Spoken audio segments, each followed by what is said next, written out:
Yung sikretong gamit ko po dito sa aking alagang manok. Ito po guys, itong Atobi vitamins ang gamit ko po. Yan.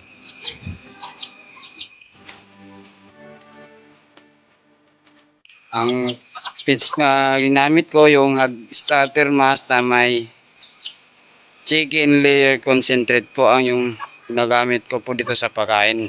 Experience ko sa kanila, pinakain ko sila ng hog starter mass na may chicken layer concentrate na may with atobi.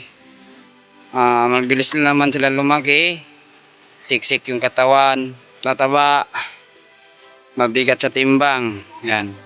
Ito din yung pinakain ko sa mga native ko po. Yan. Yan lang po guys, no, yung lang update ko sa inyo. Yan.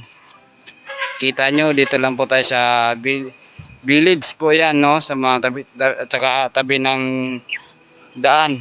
Yan po yung sikreto kong ginamit dito sa aking alagang pag-aalaga ng hayop.